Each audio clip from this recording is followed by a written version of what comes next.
Hi, I'm Chad Lawson. This is Geeklog Supplemental. You're watching Verbose Mode.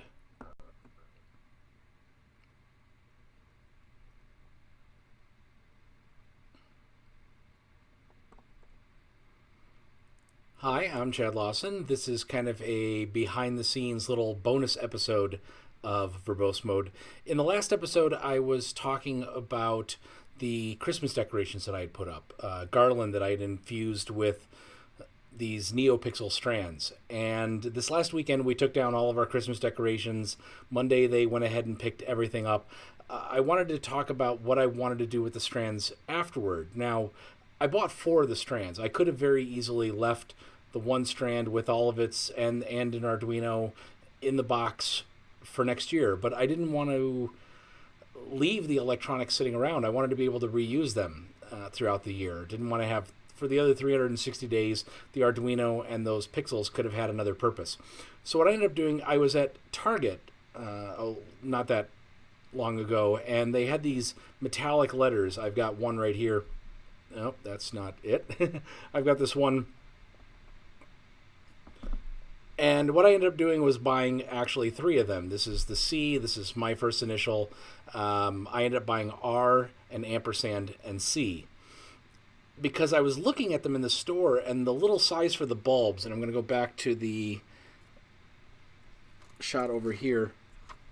They had these little tiny bulbs that were meant to look like little incandescent bulbs, but in reality they are little LEDs. And they came with these strands and battery packs, and as you might be able to see in this shot, it's not that great from where I'm sitting, they have these little tabs that hold them in place. So it's actually really easy to take these lights apart. I just unscrewed each of the bulbs and popped out the brackets. And what was interesting, the reason I got R ampersand C, those are our initials, Ruth and Chad, my wife.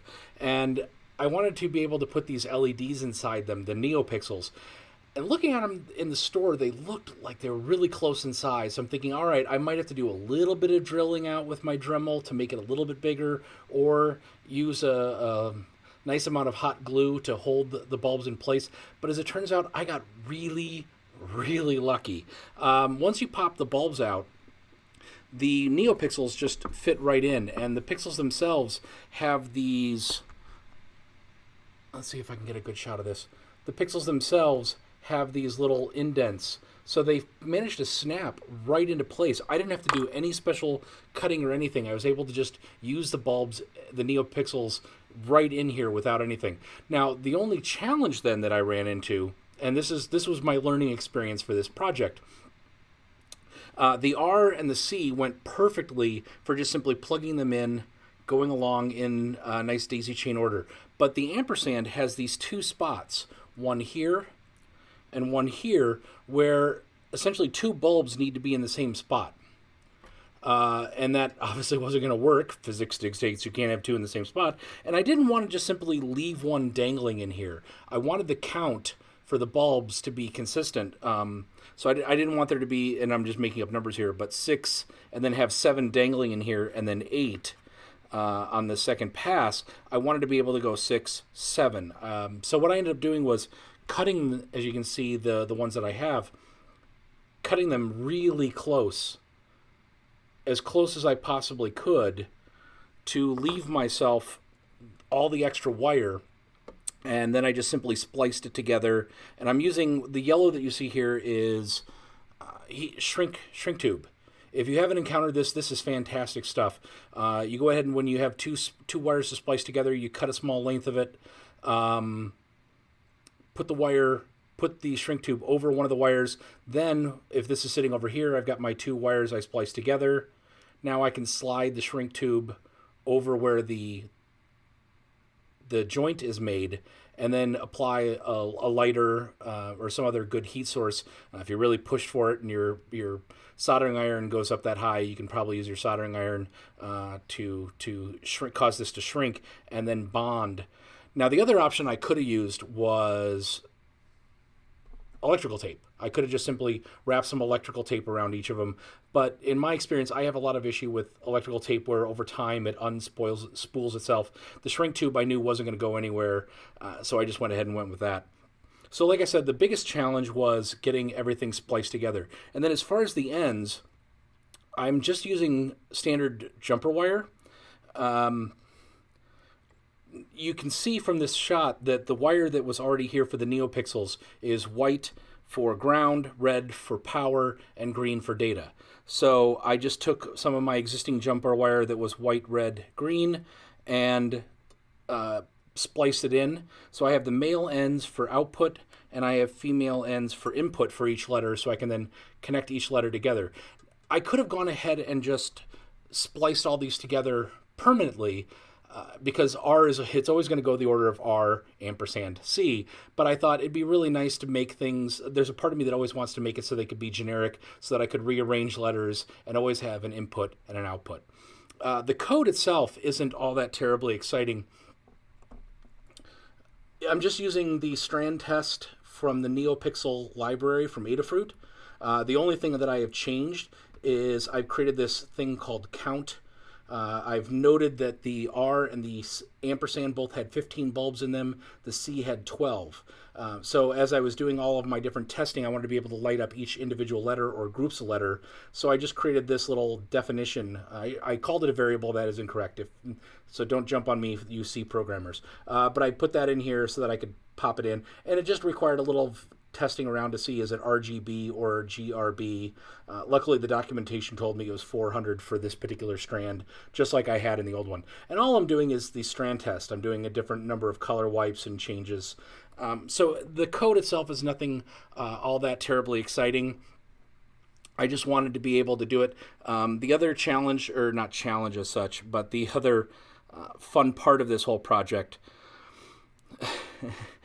if any of you worked at the Wendy's food chain in the late 80s, early 90s, I spent a summer there. These colors, white, red, green, I have a training video stuck in my head on the order of the condiments for building sandwiches in a tiny little loop, and I can't get rid of it.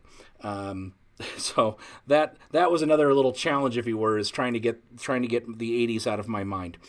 Right now, I'm just using the exact same Arduino Uno that I was using in the light project. I've got the metal enclosure, the Altoids tin for holding it all together. But my plan in the near future is to actually upgrade it to this. This is the battery pack that the original light bulbs for all the letters used. I'm just going to trim this off, and I'm just going to hollow this out and use it to house this. This is a Photon by Particle. It's an Arduino compatible board that has a little Wi-Fi chip, and they have their own little web-based IDE so that you can send programming through the cloud. I have two existing strips upstairs of Neopixels, just using standard Neopixel flat strips as opposed to these strands, if you will. And I'm planning on doing the same thing here, so that through a web page, or I'm also using HomeBridge on a Raspberry Pi, so I can use it through my iPhone. I can just use the HomeKit, the Home app, to be able to turn the lights on and off. So that's kind of what I've put together. I've got my R, my ampersand, and my C, and I've got the code to be able to drive it all. In the future, like I said, once I get the Photon in place, I'll be able to do more with it. So in many ways, this project isn't doing anything mind-boggling. I'm not doing a lot of new learning, but I'm just taking an existing piece of tech that I found at Target. I'm using the Neopixels from the last project. The code is all just using sample code for now. I'll probably develop some of my own once I move over to the Photon. But for me, it was the taking of jumper wire. That was the thing I had to learn, was getting a good splice on this. And for me, this was new. This is the first time I've done this amount of splicing wires together. And I ended up finding a great training video online, and I'll have the link for that in this show notes. And then just using my existing jumper wires and splicing these wires together and figuring out that challenge of what to do about bridging over the gap between the ampersand. So it's been a fun project, and it gives me something to take from the last project and do something new with it. As a bit of a hacker and a tinkerer, I really enjoy taking stuff that I already have and finding new ways to use it. It's that Lego-like experience. Once you've built the original thing, you take it apart and do something completely different. So that's all I've really got for this particular episode. As always, please, if you have any questions or comments, tweet us at VerboseModeTV on Twitter. Come and find us on VerboseMode.tv and leave a comment there. Also through the YouTube channel. Go ahead and give us any comments, feedback. We'd love to hear from you, and we'll see you on the next episode.